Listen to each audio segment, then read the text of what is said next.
Muito boa tarde, seja bem-vindo ao Uma Semana do Melhor, a poucas horas do derby dos derbys, Sporting Benfica. Naturalmente que esse vai ser o destaque deste Uma Semana do Melhor. João Gonçalves, boa tarde. João Tomás, boa tarde. Boa tarde, João. João Nuno Ferreira Bugalho, hoje somos 4 Joões. Boa tarde. Boa tarde. Ao ouvirem este nome, os telespectadores perguntam logo, Ferreira Bugalho, como é que surgiu esta ligação? É fácil de explicar, não é? É relativamente fácil, é. O Joaquim Ferreira Bugalho era o pai do meu avô. E é essa a ligação. Sou familiar do presidente do Benfica. Portanto, aqui aquela expressão benfiquista destes de pequenino encaixa que nem uma luva, não é? O pequenino será sempre, até ao fim da vida, mas sim, presidente benfiquista desde que nasci, sim, claramente. Faz parte do processo, do procedimento administrativo que é o registro na conservatória e fazer sócio no Benfica. Mas isso é. Qual é o sentimento de ser neto de um dos presidentes mais marcantes da história do Benfica? Orgulho, e confesso que às vezes há situações até um bocadinho que eu tenho que dizer às pessoas, atenção que o grande homem não sou eu, era ele. Eu só tenho o mesmo nome. Porque as pessoas às vezes tendem a endeusar, e já me aconteceu em diversas situações, e pronto, mas é claramente um grande orgulho, e até os meus filhos sentem isso. Quando viemos, por exemplo, à gala dos 111 anos, em que houve uma homenagem feita ao meu avô, quer dizer, são coisas que nos marcam, e é de facto, é orgulho, acima de tudo é muito orgulho, e a noção de que dentro desta família, que é uma família grande,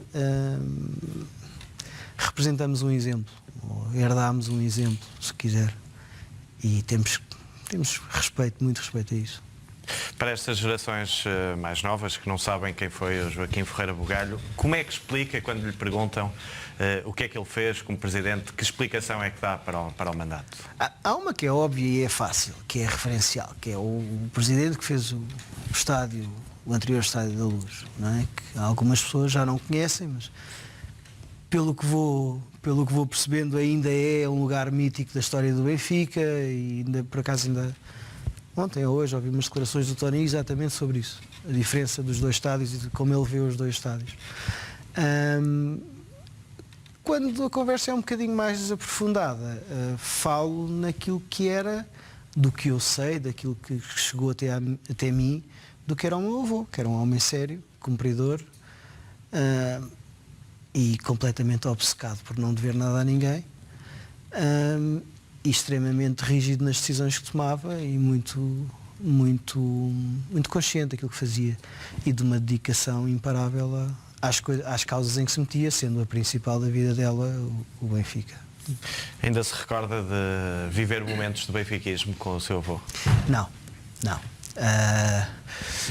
As minhas memórias com o meu avô são todas em casa dele, nunca no estádio, até porque na altura que eu conheci o meu avô ele já não era presidente, e já não era presidente há uns bons anos, e tinha um bocadinho aquela coisa do já fiz o meu legado, portanto agora a minha posição em relação ao Benfica já é diferente, portanto, uma posição discreta, é? Era, claramente. Aliás, como o outro filho dele, o meu tio, também, apesar de ter feito parte de uma direção uns anos depois, mas nunca se envolveu.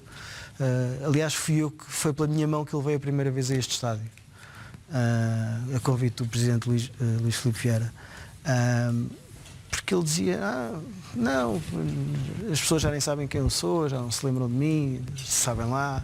Isso não, tem que perceber o valor que o seu pai ainda tem no clube, e tem que sentir isso. E foi histórico, foi memorável. O presidente convidou-nos para o camarote presidencial e fez o favor de deixar vir o meu filho também, que era muito pequenino na altura, mas conseguimos ter 3 gerações de foi um dia marcante, de Ferreira Bugalho foi importante. Mas foi sempre uma família muito...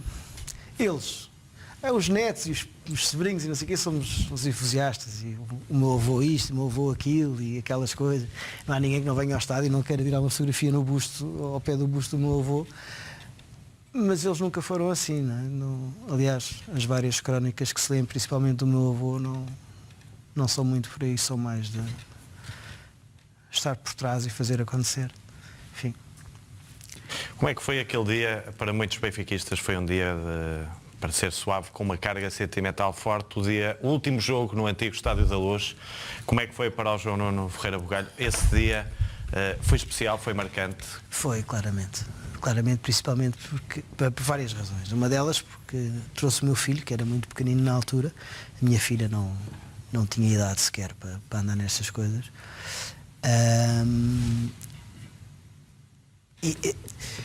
O jogo, para ser honesto, eu não me lembro do jogo. O jogo que aconteceu naquele dia. Agora foi frente ao Santa Clara, é o menos importante, mas foi frente ao Santa Clara. Certo, fiquei outro dia a saber que foi contra o Santa Clara por mera coincidência.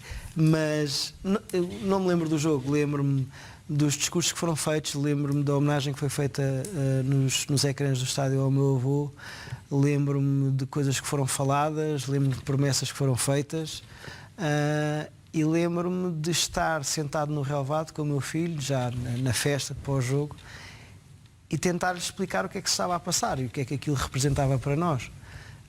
Em termos pessoais, em termos familiares, em termos íntimos, e que havia milhares de pessoas a comemorar aquele dia e a agradecer aquele dia ou a agradecer o que estava para trás, porque um familiar nosso, o meu avô, o seu bisavô, tinha feito qualquer coisa grande dentro desta família. E isso é ainda hoje, aliás, eu não devia dizer isto, mas eu tenho 2 cadeiras do antigo estádio em casa. Aliás, como acho que há centenas e centenas de pessoas que têm, mas estão lá guardadas. Aliás, vejo muitos jogos do Benfica em casa sentado nas cadeiras. Fantástico. Tem alguma memória desse antigo estádio, daquelas noites, daquelas tardes? Qual é aquele jogo, se tivesse de escolher um jogo especial, um jogo mais marcante, tem algum? Há um. Benfica Franco Varos, na inauguração do terceiro anel. Lembro-me disto. Ou nos primeiros jogos no terceiro anel. Que eu tinha cativos cá em baixo, mas a experiência de ir para o terceiro anel era outra coisa.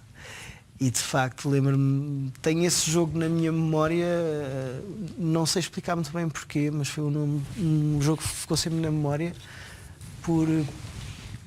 foi a primeira vez que senti o que eram 100 e tal mil pessoas a puxar por uma equipa e é arrepiante. Só comparável com, não foi do Benfica, mas com aquele jogo da final do Campeonato do Mundo, com o Rui Costa. Júniores contra o Brasil. Portugal 91. Exatamente, que eu vi esse jogo no terceiro anel com um amigo meu, em que cada um apoiava num pé para podermos estar lá, lembro perfeitamente, e a TSF a dizer às pessoas, quem está no terceiro anel, por favor, não se mexa. Lembro perfeitamente disto. E depois muitas emoções, quer dizer, também, repare, para ser completamente honesto, também me lembro de estar no estádio e quase conseguir contar o número de espectadores. Lembro perfeitamente disto, e domingo após domingo, como se costuma dizer, não é? Lembro-me de vir ao estádio e bem, é óbvio que é um exagero, mas quer dizer, não sei se estariam 5 mil pessoas no estádio. Duas realidades diferentes, mas que existiram, não é? Vim cá muitas vezes ver jogos assim. Lembro perfeitamente disso. É quase como ir às modalidades hoje em dia. Quase que sabe o nome deles todos. Mas enfim, mas lembro-me perfeitamente disso. Lembro-me de loucuras absolutas para se conseguir chegar ao estádio, autênticas romarias, pessoas, aquele conceito de vir de manhã e almoçar aqui à volta. Eu lembro-me disto perfeitamente, quer dizer, eram famílias inteiras. Um dia a Benfica, bem se podia dizer aí. Benfica, claramente, mas era literalmente. Mas havia sempre um desgraçado que vinha a conduzir que não podia beber com os outros, mas quer dizer, diziam eles, mas pronto. Mas lembro-me desse fenómeno do que era vir ver um jogo do Benfica. Era uma coisa séria, uma coisa que se preparava com antecedência, não é como eu faço agora, que apanho o Uber 4 minutos antes e estou aqui, não é? Portanto, agora, era uma coisa muito importante, era um dia marcado na agenda das pessoas. Eu lembro-me disto perfeitamente, principalmente quando afastávamos um bocadinho do centro de Lisboa. Não era preciso muito, era um bocadinho do centro de Lisboa. E as famílias viviam para aquele momento e preparavam aquele momento e não havia ninguém que não levasse uma memória, fosse qual fosse. Na altura o merchandising não era o que é hoje, portanto muita coisa valia de memória, mas era giro, era muito interessante. Hoje ainda se vive um bocadinho disso na taça, mas já não é igual. O mundo avançou e as coisas mudaram bastante, e, por um lado ainda bem, mas enfim, o futebol hoje em dia não tem nada a ver. Não tem nada a ver com o futebol que era do tempo do meu avô, por exemplo. São realidades, isto hoje é uma indústria. Mudou muita coisa, mudou o mundo inteiro e mudou o mundo também, inteiro, e o futebol ainda não faz a bem, regra. foi atrás, não é? Aliás, faz parte da mudança em muitas coisas, mas sim.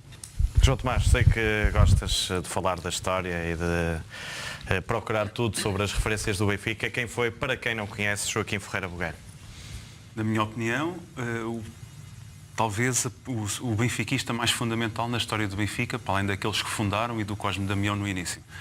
Porque o Benfica, imagine-se, quando o Ferreira Bugalho é eleito, que é em 52, já tinha feito parte de uma série de direções, tinha tido importância numa data de decisões importantes, nomeadamente até no afastamento do Cosme Damião, quando o Cosme Damião começou a ter uma visão do clube que não estava consentânea com os tempos, porque os tempos não avançam só agora, também já avançavam em 1926, por exemplo, e ele aí, que era contra o dinheiro todo que se andava a gastar no campo das Amoreiras, foi uma das pessoas, ele e o Ribeiro dos Reis, que encabeçaram a contestação e que mudou o Benfica na altura. Depois, teve uma série de cargos que foram importantes e em 1905 até negociou a expropriação do campo das Amoreiras com o Estado, quando foi feita a autoestrada, aquela autoestrada que começa nas Amoreiras, a A5, no Via do Duarte Pacheco. Pronto, teve muita importância em muitas coisas, mas depois em 52, quando é eleito, havia o sonho antigo do Benfica voltar a ter um estádio. E ele, além de ter liderado o processo todo de negociação com a Câmara por causa dos terrenos aqui onde temos o estádio hoje, no fundo, mobilizou todos os benfiquistas a contribuírem, porque o Benfica era um clube que tinha muitos sócios, mas era um clube que não tinha dinheiro. E o que é certo é que o Benfica, depois, na altura, fez um estádio para 45 mil pessoas, com ofertas, com as pessoas até pagarem para darem enxadas. Isto foi tudo motivado por uma pessoa que tinha uma visão e conseguiu congregar todos os benfiquistas para contribuir. E o Benfica constrói o Estádio da Luz, que estava projetado para ser uma cidade desportiva. Aquele estádio que depois nós vimos com o terceiro anel fechado já estava projetado assim na altura. E na altura tinha apenas 2 anéis, mas tinha 45 mil lugares. O Benfica faz o estádio. Além disto, e teve a acrescentar que, na minha opinião, isso foi muito importante, porque o Benfica passou a ter uma capacidade para granjear receitas que não tinha anteriormente, porque tinha um estádio para 45 mil pessoas e tinha a possibilidade de ter mais sócios, porque na altura os sócios não pagavam para ir aos jogos de futebol, portanto tinham que ser sócios para ir ao futebol sem pagar. Além disso, e muito importante, criou o Lar do Jogador. E ao criar o Lar do Jogador, no fundo, semi-profissionalizou algo que era completamente amador. E o Benfica, na altura, passou a ter... criou aqui a base para o Benfica dos anos 60. Pois, é aí que eu ia chegar. Portanto, ele quando... imagine-se na altura, o estádio é inaugurado em 54, o Benfica é campeão nacional em 55. Nas 8 épocas anteriores, e isto é um pesadelo, não é? Imaginar isto agora, o Sporting tinha ganho 7 campeonatos. E, portanto, quando o Benfica é campeão em 55, depois volta a ser campeão em 57 e depois volta a ser campeão em 60, está ali a lançar as bases de todo o Benfica europeu dos anos 60, que com o Lar do Jogador fez com que os jogadores, em vez de serem meros desportistas, trabalhadores ao mesmo tempo, passavam a ter estágios, passavam a ter alimentação controlada, uma vida mais regrada e, portanto, passaram a ser melhores jogadores. E depois, o sucesso traz sucesso e começam a vir cada vez mais e melhores jogadores. Não é? Começa o Mário Coluna, é contratado durante a presidência do Joaquim Ferreira Bugalho, que foi de 52 a 57, e depois, quando o Maurício Vieira de Brito vem para presidente do Benfica, já apanha toda uma base de um clube que já começava a ganhar novamente com regularidade. E depois, pronto, depois há o Benfica que é o europeu e vem o Eusébio. E o Benfica com 5 finais europeias em 10 anos. O Benfica dos anos 60, que, na minha opinião, começa tudo no dia em que houve um benfiquista que sonhou um estádio e que conseguiu mobilizar milhares e milhares e milhares de benfiquistas para pagarem o estádio, no fundo, que o clube não tinha dinheiro. Bem, fica aqui então uma recuperação histórica e uma homenagem naturalmente a Joaquim Ferreira Bugalho. Vamos avançar para 2017 e para uma das imagens da semana. A tua imagem da semana, João Tomás? É a procura de bilhetes para Alvalade. Eu acho extraordinário que haja pessoas que venham dormir uma noite para o Estádio da Luz para conseguirem arranjar bilhetes para um Sporting Benfica.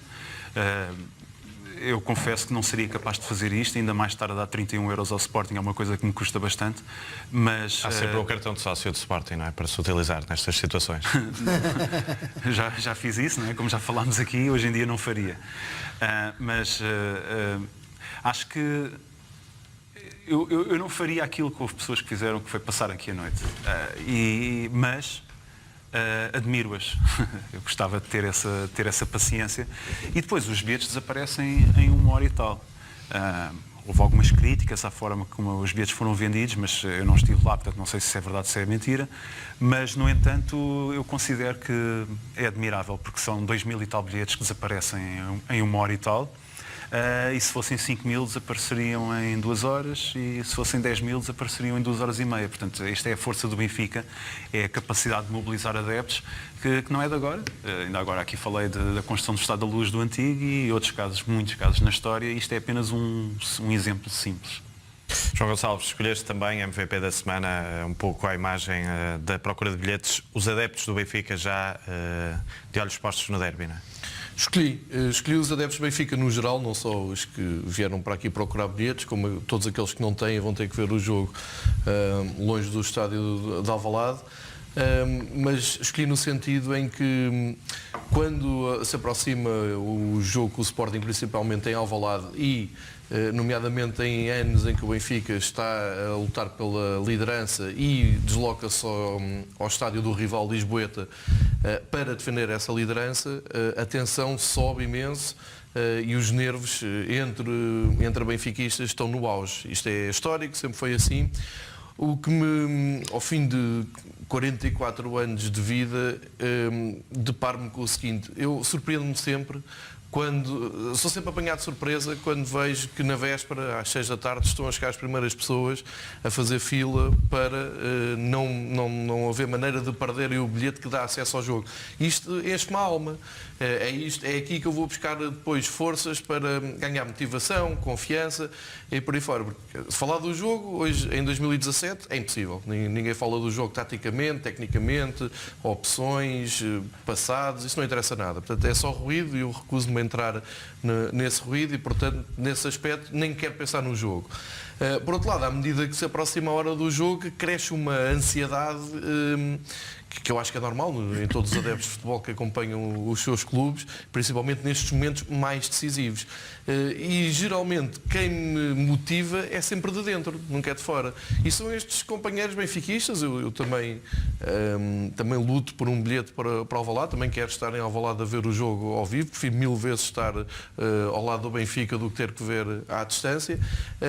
Mas o que me vem à cabeça e à memória, que acaba por ser quase sempre assim, os benfiquistas nunca falham, mesmo em anos que o Benfica já não tinha nada para ganhar. Eu estive em Alvalade quando o Sabri faz aquele gol contra tudo e contra todos, num jogo em que o Sporting massacrou o Benfica, mas historicamente isto é assim.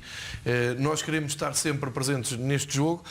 Quando nós temos esta responsabilidade, os nervos são muito maiores, porque tu não queres perder a liderança, porque pode ter implicações na luta pelo título, mas a resposta vem sempre de dentro. São estes adeptos, os anónimos adeptos do Sport Lisboa e Benfica, que mostram ao mundo assim: não, nós estamos tão confiantes que queremos lá estar, nem que seja preciso vir para aqui 24 horas antes das bilheteiras abrir.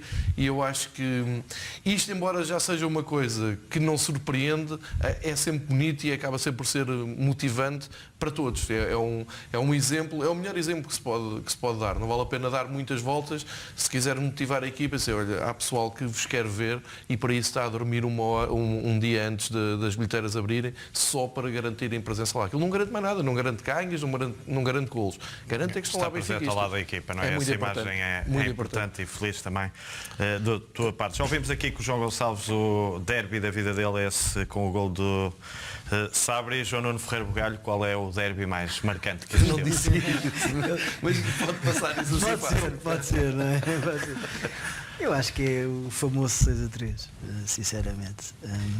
Acho que demonstra muito daquilo.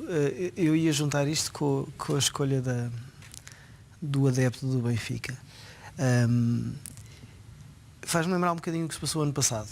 Curiosamente, um Benfica Sporting também, em que é claramente a bancada que diz não, isto não acaba aqui, vamos lá. Isso passou-se.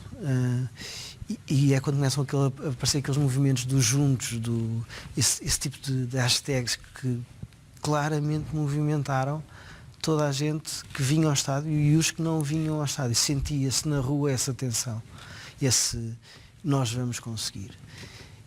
E este ano é a mesma coisa. E esse jogo, aquilo estava perdido. Naquele jogo era praticamente... não ia dar. E deu-se a volta, lutou-se e arrasou-se o adversário, neste caso o Sporting. Eu lembro que ninguém queria acreditar no que tinha acabado de acontecer. Como muito provavelmente o ano passado, à 10ª jornada, à 11ª ou à 7ª, o que quiserem, toda a gente dizia que nós já tínhamos morrido. E já se gozava com o Benfica. Pronto, este ano, eu por acaso, eu este ano fiz uma coisa que não devia ter feito. Fiz algumas apostas antes do campeonato começar, em como nós íamos ganhar e com alguns pontos de diferença do Sporting. Enfim, são só almoços, portanto não é nada de grave. Nada de grave. Mas sim, esta história dos adeptos, eu acho que claramente todos os clubes dirão o mesmo, todos os jogadores dirão o mesmo, todos os atores deste mundo do futebol dirão o mesmo. Mas eu acho que eu senti o ano passado que nós claramente fomos nós os adeptos, os anónimos, que puxámos a equipa em determinada altura e lhes dissemos não, vocês não podem baixar os braços porque nós não vamos deixar que isso aconteça. E eu acho que este ano estamos lá muito na mesma, porque, enfim, toda a gente diz, vocês não jogam nada, aquilo é tudo isto, aquilo e aquilo outro, mas nós lá estamos desde o princípio ao fim a puxar pelo Benfica e a agradecer mesmo nos jogos que perdemos. E isso é muito importante. João Tomás, já o vemos aqui um 6-3, um 0 do Sabre, e se tivesses que escolher outro jogo, qual é aquele jogo também que recordas? Há um jogo, bem, para já posso referir o primeiro em que vi na tribuna presidencial do Sporting e que o meu pai na altura disse-me, João, isto aqui não é o Estádio da Luz, portanto, quando nós marcarmos, não comemores como se fosse lá no estádio. Obviamente que eu comecei aos berros, tinha 8 ou 9 anos, foi o gol do Abel Campos, foi o primeiro gol que eu vi do Benfica em Alvalade, ao vivo. E naquela tribuna, por baixo daquela pala que depois houve uma altura que estava a cair, a pala lá de Alvalade, eram os sportinguistas, penso eu, cativos, todos a olharem para cima. E depois eu disse ao meu pai, desculpa e tal. Depois, quando o Valdo marcou o livro, que o Vital bateu com a cabeça no poste e que a bola passou-lhe por baixo, voltei a fazer a mesma cena. No ano a seguir, 1-0, César Brito, também vi na tribuna presidencial do Sporting. Agora, de jogos que não ganhámos campeonatos, mas houve um jogo em particular que me deu imenso gozo, porque foi totalmente inesperado. Foi um que ganhámos 4-1. O primeiro gol, penso que é o primeiro gol, é uma jogada espetacular do Scott Minto. E depois o Salvador Poborski, não é? Que marca do lado direito. E depois o Brian Dean marca um gol. O Sousa, lateral direito, que era um jogador razoável, mas que tecnicamente era fraco, marca um excelente gol. E o quarto gol é marcado pelo João Pinto, que estava parado há uma data de tempo por causa de uma cotovelada do Paulinho Santos. Mas ainda foi a tempo de fazer aquela gracinha ao Sporting, não é? Pois, esse jogo foi muito curioso, porque fomos lá dar 4-1. E foi totalmente inesperado. E aí não havia um João Tomás, mas havia um Vale Azevedo a festejar na tribuna presencial do Sporting. Eu por acaso pensei que sim, o do Vale Azevedo a comemorar na bancada foi o dos 2 autogolos do Beto. Foi os 2 do Beto. Penso que foi esse, não foi? É capaz, é possível. Mas se calhar nos 4-1 também, portanto. Mas Alvalade as pessoas dizem sempre que, às vezes dizem, entre Benfica e Sporting, é uma coisa que se diz, que é, muitas vezes ganha o que está mais fraco. Isso é totalmente falso. As estatísticas contrariam. Um Benfica Sporting na Luz, normalmente ganha o Benfica. Um Sporting Benfica em Alvalade para o campeonato é um jogo verdadeiramente de um X2. Em 82 jogos há 31 vitórias do Benfica, 32 do Sporting e 19 empates. E, portanto, é um jogo mesmo de tripla e que ainda por cima não tem assim tanta influência quanto isso no campeonato. Tem no momento. Nós, neste momento, sabemos que faltam 5 jornadas e, portanto, pode ter muita importância ou não, mas eu fui verificar, eu até tomei nota. O Benfica, em 36 campeonatos, ganhou 15 vezes em Alvalade, perdeu 8, empatou 12. Em quantos campeonatos ganhou? Em 36 campeonatos que o Benfica ganhou. Peço desculpa, em 35 campeonatos que o Benfica Já ganhou. estás a assumir, portanto, Não, está certo, já está estás certo. à frente. Não, está certo, está certo. Não, em 35 ganha 15, o Benfica ganha 15, empata 12 e perde 8. Portanto, não é o jogo em Alvalade, neste momento tem importância porque nós sabemos que estamos a 5 jornadas do fim, mas daqui a uns anos nós olhamos para o resultado e vamos perceber que o Benfica pode perder em Alvalade e pode ser perfeitamente campeão e que tem uma grande probabilidade de ganhar ou de empatar porque a estatística assim o demonstra. Jogada da semana, João Gonçalves. Jogada da semana, escolho a maneira como o Benfica prepara o derby, porque estamos a chegar ao fim da temporada, está a aumentar o ruído à volta do futebol. E escolho claramente o facto de não haver notícias, o facto de não haver declarações, o facto de não haver barulho da parte do Benfica. Passou-se a semana toda e não vi ou não li nada vindo de responsáveis, dirigentes, equipa técnica, jogadores, a incendiar o jogo, a criar mais polémica, sei lá, a criticar arbitragens, a levantar as suspeições. Não vi nada disso. E assim é que tem que ser. E acho que o Benfica tem uma grande vantagem nestas lutas que começam a ser gigantescas nas retas finais do campeonato. Tem uma grande vantagem em relação aos dois adversários que já se têm que unir para tentar parar o Benfica. É que tem a experiência de saber como se luta e, o mais importante, como se ganha. Porque o Benfica está pela 4ª vez seguida numa reta final à frente do campeonato para ganhar. É a 5ª vez seguida que chega a esta altura à frente do campeonato, mas há 5 anos a coisa não correu bem.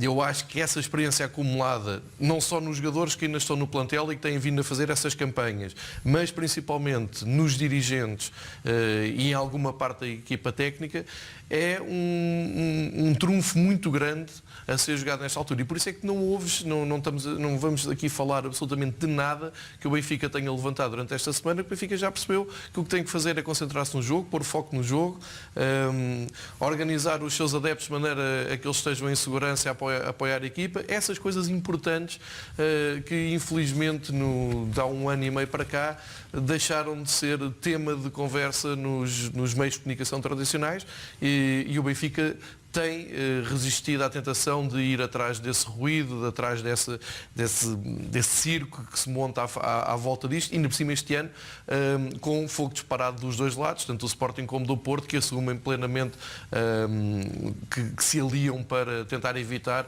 o que seria uma conquista histórica do Benfica, e é isso que queremos, e o Benfica está a trabalhar para isso e parece-me muito bem. Frase da semana, João Tomás. A minha frase é precisamente, o João Gonçalves estava a dizer silêncio e tranquilidade da parte do Benfica. Eu tive que ir buscar uma frase da semana de alguém que não está no Benfica, que foi o Markovic, e que disse que pensa que o Feiza vai ganhar e voltar a ser campeão. O Feiza realmente, nas últimas 8 temporadas, ganhou 9 campeonatos nacionais, né? 3 no Benfica, 3 no Olympiacos e 3 no Partizan. E depois acho piada ao Markovic, que na primeira metade desta temporada até era jogador de Sporting, portanto vê-se bem o que é que ele deve ter gostado de treinar lá no centro de treinos do Milênio BCP, que está alugado ao Sporting, em leasing, e portanto não deve ter gostado nada daquilo que ele nem se importa de dizer que acha que o Benfica ganhará. Eu acho que este jogo, o Sporting tem um desígnio que é autopreconizado, que é delirante, que é ser o melhor clube português. E, portanto, acabam como o Benfica, que é o melhor clube português, e há esta proximidade toda geográfica, até social, não é? Porque estamos aqui todos... porque são 2 clubes nacionais. O Benfica acaba por ser a nêmesis do Sporting. Portanto, o Sporting, mesmo não estando a lutar por um título, pelo título de campeonato nacional, e que eu acho que isso seria melhor para nós, porque eles teriam mais pressão e eles com pressão geralmente falham, mas eles criam-se a sua pressão de ter que vencer o Benfica. Eu acho que isso poderá jogar a nosso favor, espero. Não quer dizer nada, mais uma vez é um jogo de tripla, mas eu acho que o Markovic tem razão, acho que o Feiza vai ser campeão nacional outra vez. A ver, vamos agora fazer um curtíssimo intervalo. Na segunda parte vamos voltar a falar do derby, não só. Fique por aí, o intervalo é curto, até já.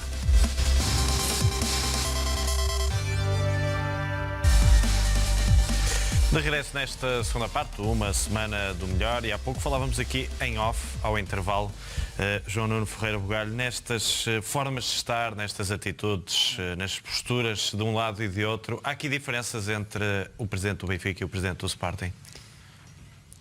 Bem, a minha convicção é que há diferenças do presidente do Benfica em relação aos outros presidentes, nomeadamente aos principais rivais.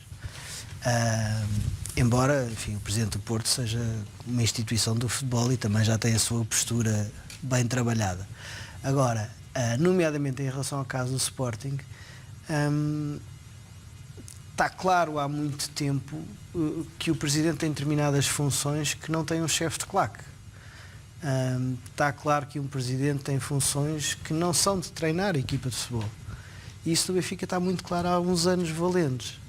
E é óbvio que há trabalho de evolução feito em várias estruturas também do clube que levam a que isto possa acontecer.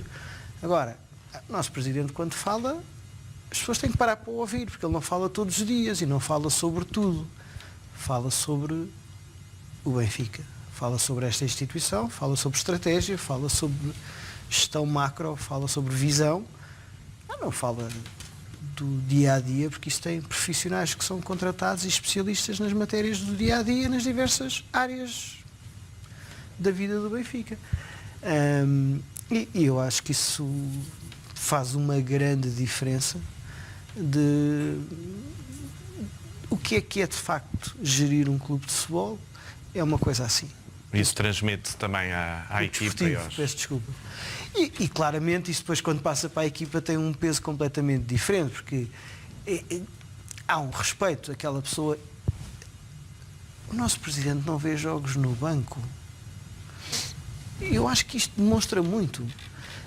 Não tenho nada contra os que vêem no banco, mas em termos de gestão isto não faz sentido. Está a influenciar uma coisa na qual eu não tenho competência. E claramente eu não tenho dúvidas que um presidente como o presidente do Sporting tem uma postura igual à do treinador, não é? Aquilo é claramente um choque grande ali que não pode transmitir estabilidade, é impossível transmitir estabilidade no momento da decisão, que o momento da decisão é aos 90 minutos do jogo. E portanto, cada um no seu lugar. E o nosso claramente está no seu lugar e felizmente e foi alvo de muitas críticas quando começou o seu primeiro mandato no tempo da outra senhora, mas quer dizer, claramente um senhor e uma postura corretíssima, uma série de coisas, nomeadamente quando fala, sobre o que fala, quando fala e com quem fala. É um sublinhado que merece ser feito. Então, frase da semana, João Gonçalves. Pois, a frase da semana eu vou já dizer que é do Vítor Paneira, uma grande figura do Benfica e também dos derbys, que lembrou o seguinte nesta frase: o Benfica pode gerir 2 resultados em Alvalade. Se isto fosse um país que gostasse de futebol, agora na véspera do derby estávamos a falar do jogo, das variáveis do jogo, dos possíveis cenários e de como reagir aos cenários. E eu, quando falo em países que gostam de futebol, já não pedia para estar numa Inglaterra com a Sky News ou na França ou por aí fora. Não, falo, por exemplo, do Brasil, do futebol da América do Sul, que até é fraquinho, mas onde eles falam a sério de futebol. Aqui não se fala, porque se falasse, esta frase do Vítor Paneira tinha que ser analisada e discutida em público, e era isto que nos interessava. Porque o Porto faz muito bem o seu trabalho, a gente já sabe isso. O Porto, quando está na luta pelo título, é realmente um adversário de valor, no sentido em que levam isto a sério, e portanto o Porto esvazia completamente não só a importância do seu jogo, como fez na semana passada com o Braga e deu-se mal. Esta semana nem sei com quem é que o Porto joga, porque não se fala do jogo do Porto, e o Porto atira toda a pressão para cima do derby. Mas atira a pressão de uma forma em que o Benfica pode perder o jogo. É só isto que se diz. O Benfica bem não reage, como eu já disse atrás, mas o Vítor Paneira relembra o seguinte: dos 3 resultados, o Benfica pode gerir 2, porque sai com uma vitória ou com um empate, sai pelo menos com os mesmos pontos que o segundo classificado do derby. Também, pelo menos por um dia. E com a derrota também, pelo menos de sábado à noite. Isto é muito importante, isto não é um pormenor, isto é tal coisa que eu digo. A minha mágoa... Se empatarmos, teremos um ponto a mais até. Exatamente. 4. Mas eu digo, na luta pelo título, em termos de globais dos 5 jogos, o Porto está a fazer bem. Está a colocar toda a pressão no derby e dizer, bom, eles perdem ao Alvalade, nós ganhamos os jogos todos. Isto não é assim. Eles já fizeram isto a semana passada e eu chamei a atenção várias vezes para o facto de nós, na semana passada, tínhamos um jogo em casa com o Marítimo, o Porto ia a Braga. O que é que era difícil? Era o Marítimo na luz. O Braga para o Porto estava perfeitamente assumido que ganhavam. Correu mal. E esta semana pode ser que corra mal outra vez. O Vítor Bandeira tem muita experiência de derbys. Esteve presente naquele que realmente foi o derby da minha vida, que foi os 3-6 em Alvalade. Embora todos os derbys que eu vi... Sabre, não é? E entre outros, todos os derbys que eu vi o Benfica ganhar são derbys da minha vida.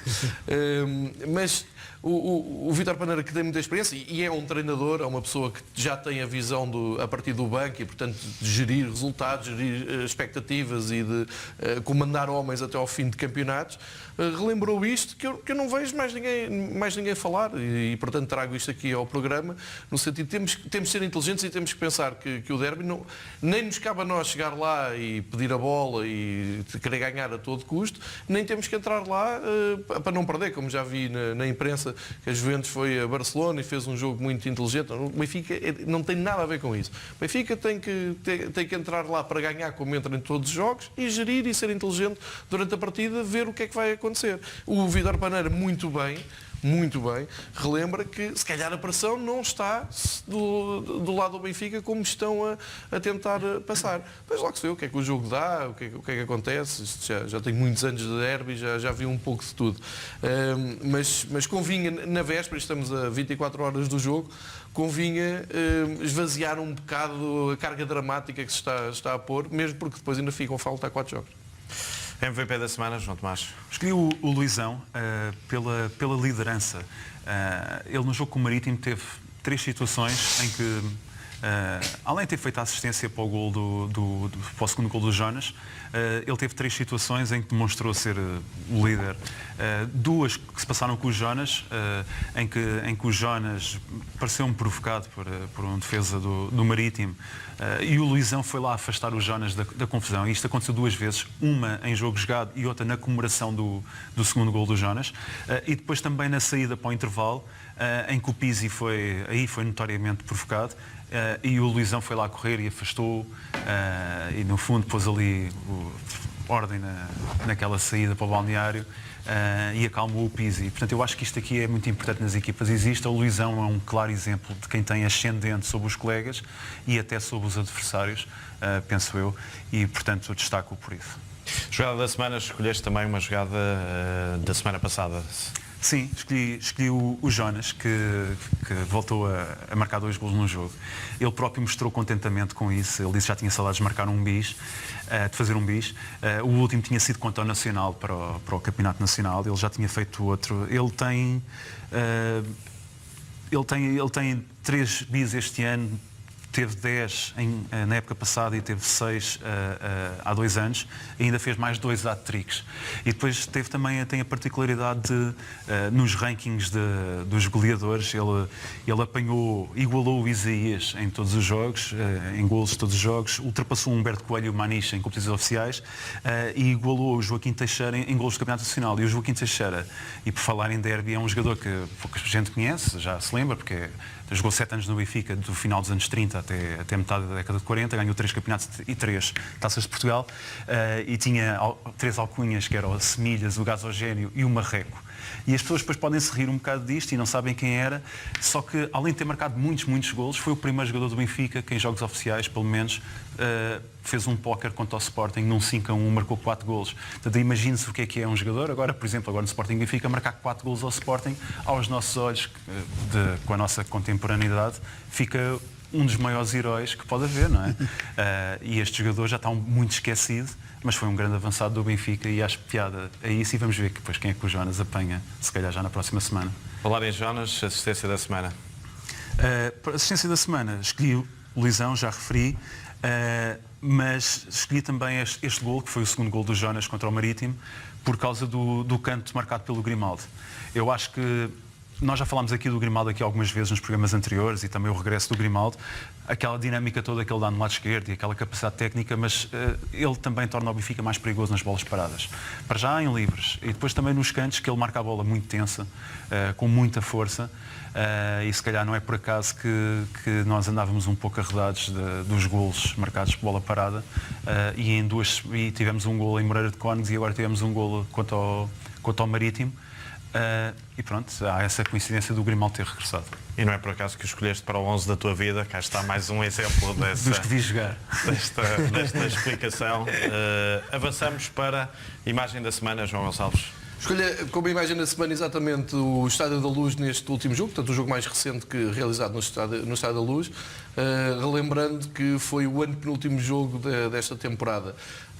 Os benfiquistas encheram a Luz numa sexta-feira, feriado, uma sexta-feira de família, de fim de semana prolongado, mas quiseram estar aqui presentes e eu vou destacar dois factos. O primeiro, acreditar sempre na equipa de Benfica. Eu acho que há pouco estava a elogiar a postura da equipa técnica, dirigentes e jogadores, e acho que também há que destacar a postura dos adeptos, que cada vez mais conseguem passar ao lado das polémicas e chega a hora de apoiar o Benfica e estão cá para mostrar que confiam na equipa. E depois destacar um facto para ir contra a corrente de que se tem falado, lá está, de tudo o que não interessa. No Estádio da Luz, quando vejo o Estádio da Luz ao rubro, a apoiar a equipa, a festejar golos, a seguir aos golos festejados, a celebrar, não ouço, durante toda a época, cânticos anti-ninguém. Exatamente. Nem num lado, nem num topo, nem no outro topo, nem nas centrais. Não ouço. A Benfica TV, desde que tomou conta dos jogos em casa do Benfica, faz um excelente trabalho e não corta o som das bancadas como outros canais. Mostra aquilo que se passa e, portanto, eu estou a dizer uma coisa que pode ser constatada em qualquer lar que tenha Benfica TV. E isto é muito importante, porque no Benfica, no Estádio da Luz, à volta da equipa de futebol, os adeptos, os sócios do Benfica, puxam e apoiam e celebram o Benfica. Pode parecer um pormenor, mas fica aqui esta nota, porque não vejo ninguém dizer isto. Isto não acontece nos outros estádios.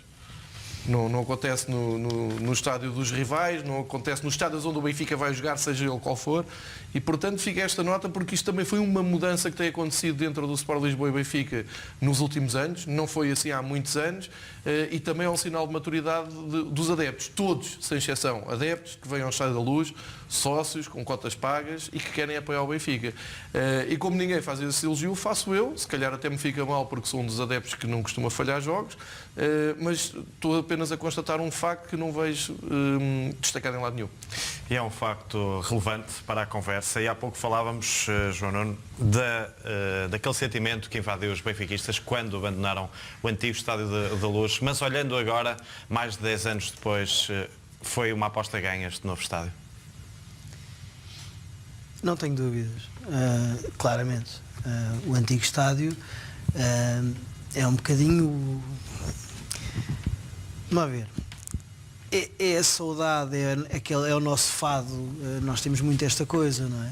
Agora, em termos objetivos práticos de gestão, de profissionais, etc., não tem comparação. É claro que ficará na história, bem, não estou a falar da parte pessoal, porque isso tem outras razões de ser e que não fazem muito sentido, mas na história do Benfica, que sempre que se contar o nosso passado, tenho a certeza que a Catedral, que era aquele estádio, enfim, terá o seu lugar na memória, no coração, nos bons tempos, aquela coisa que nós temos muita mania de dizer, não é? E no nosso fado será sempre parte, não tenho dúvidas.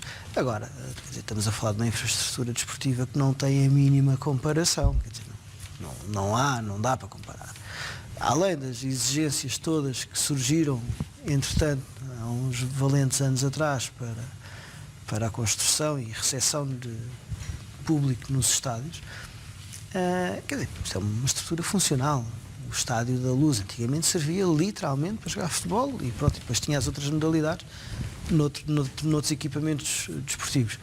Quer dizer, o Estádio da Luz hoje também se joga futebol. Mudou um bocadinho, não é?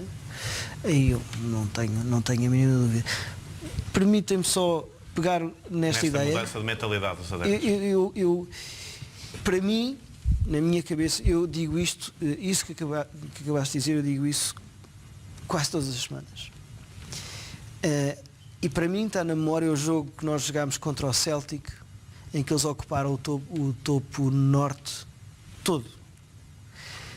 E ainda me arrepio a contar isto. Porquê? Quando o jogo acabou, o Estádio da Luz virou-se para o topo norte e a bater palmas. Eu estava lá. Eu acho que nesse dia, não estou a dizer que mudou tudo, até porque, como disseste bem, é uma coisa que É gradual. É gradual. Agora, isto é uma verdade absoluta. Não se ouve no Estádio da Luz cânticos anti-ninguém, mesmo contra o adversário, seja ele qual for. Nunca. É mentira. Venham cá e vejam. E eu já, ainda há bocadinho vos contava que estive a ver um jogo noutro estádio de um rival nosso, com uma equipa que não conta para as contas do título do campeonato, no sentido não é um jogo grande, e 30% dos cânticos eram anti-Benfica. Isto não faz sentido, eu não consigo perceber isto.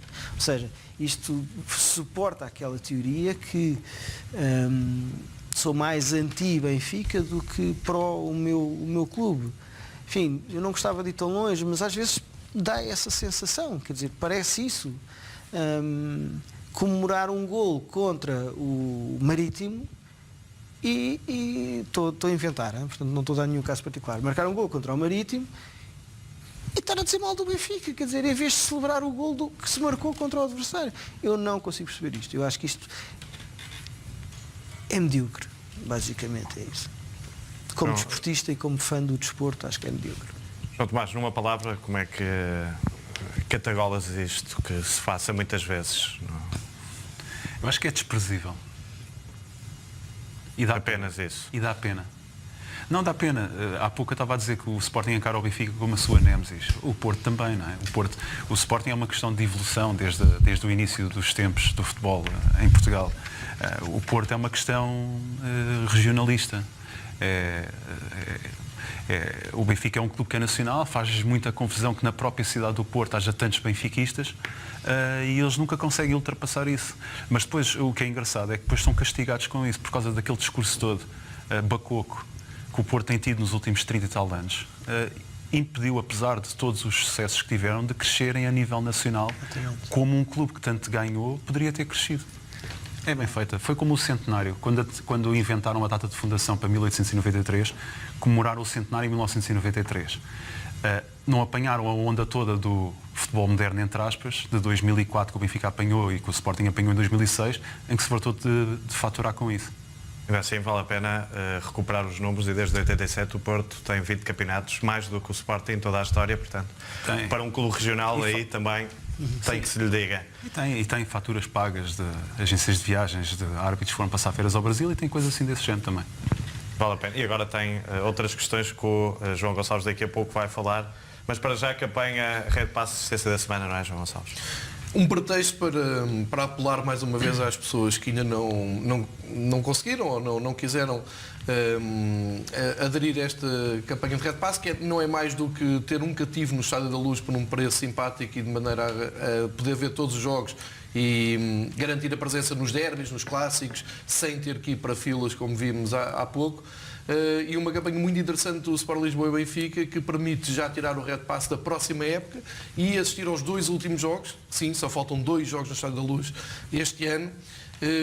E é uma maneira de conseguires garantir que consegues estar presente num jogo que pode dar o título, por exemplo, que vai ser muito concorrido.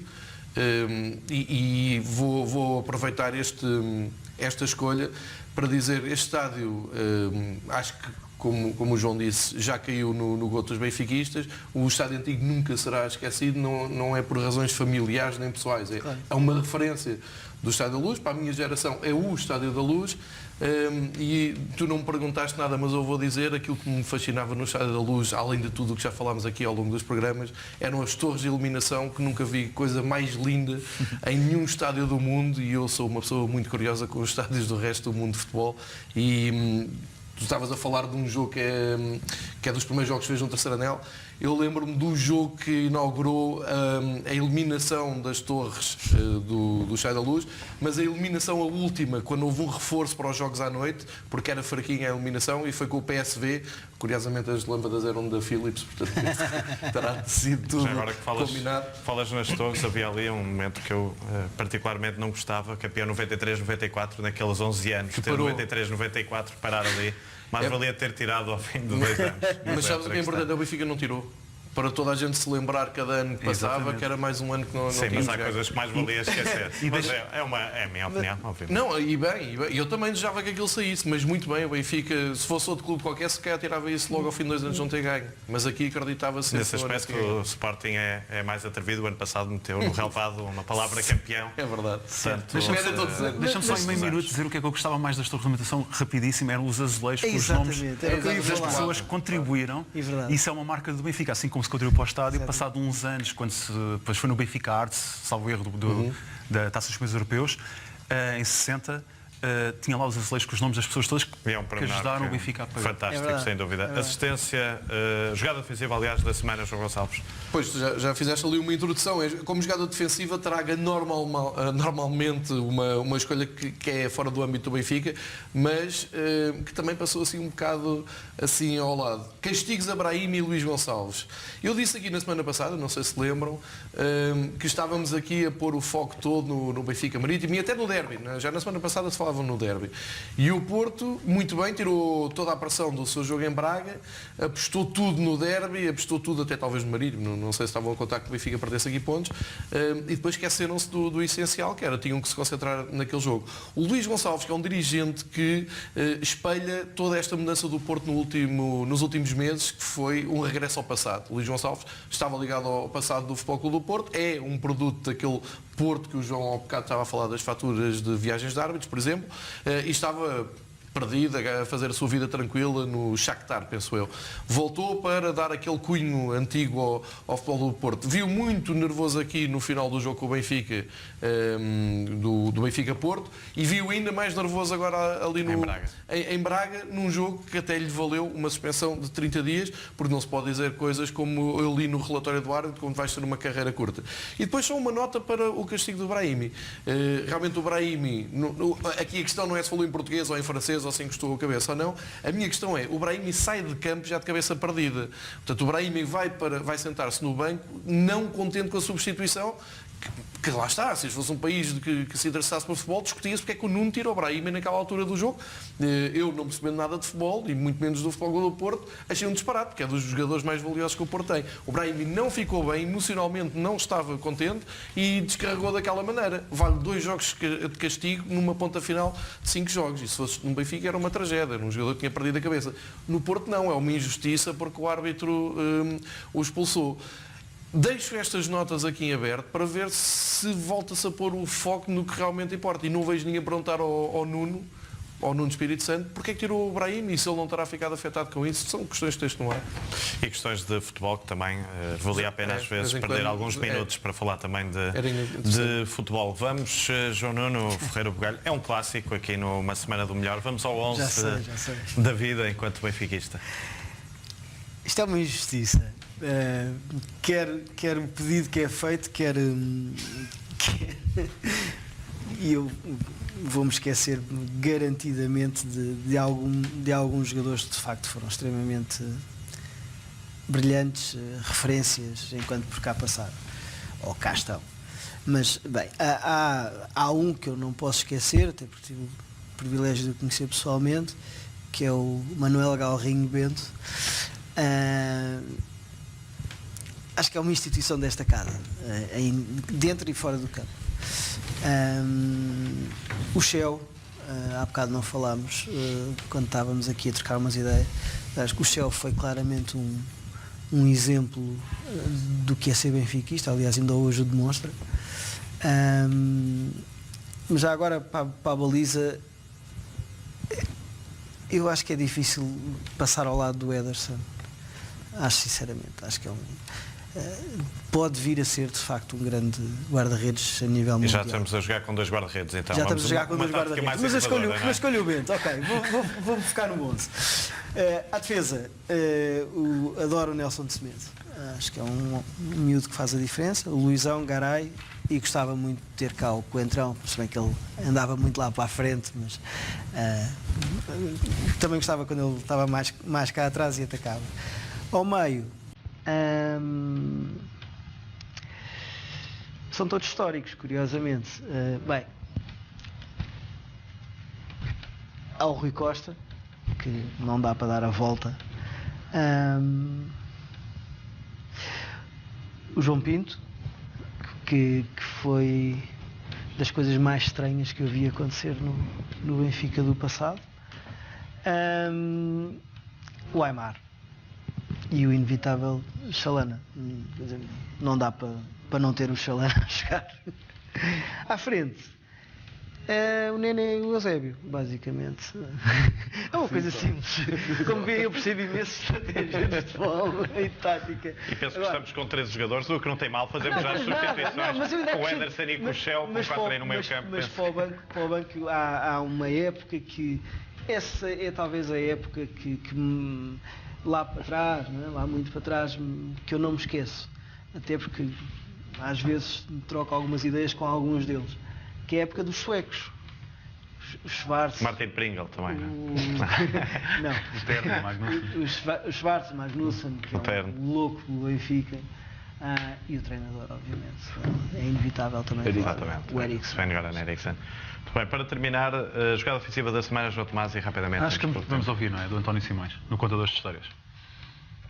Lembra-me perfeitamente de ir jogar a Guimarães,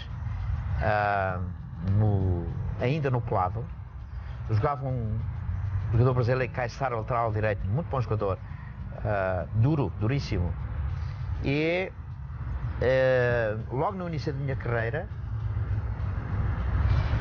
esse jogador, enfim, intimidou-me um pouco, até mesmo para me constrangir, para que eu não pudesse expressar a minha capacidade. O Mário Coluna, percebendo isso, antes do jogo começar, equiparmos para irmos para o jogo, ele disse: não tenhas problema com o Caissara, deixa o resto comigo, vai para cima dele, passa por ele, o resto eu trato. Isto ficou mais um pequeno pormenor marcante de quem? Capitão da equipa, atento, percebeu o que é que se iria passar e imediatamente protegeu.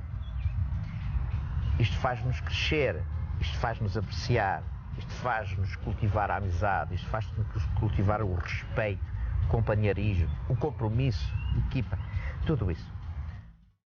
Tudo isso que o António Simões disse e numa palavra, liderança, que é aquilo que eu valorizo também no Lisão e por isso escolhi para MVP desta semana. E é uma ótima forma de terminarmos este Uma Semana do Melhor. Aquela pergunta só rápida, João Gonçalves, resultados. 1-0. Para? Mitroglou, Benfica. 2-0 para o Benfica. Quem marca? Mitroglou e Sálvio. Nuno? Eu acho que é 2-1, marca o inevitável Mitroglou e o outro é tipo uma bola parada do Grimaldo. Bem, E do Sporting já agora? É indiferente. É diferente. Muito bem. Nem que seja o Bruno Carvalho, não é? Pode ser o Bruno Carvalho. Muito bem. Fica feito então este Uma Semana do Melhor. A ver, vamos 1-0, 2-0 e 2-1. A ver, vamos para a semana. Na próxima sexta-feira fazemos também as contas do derby e muito mais. Fique por aí. Tenha, sobretudo, um sábado do melhor. Boa noite.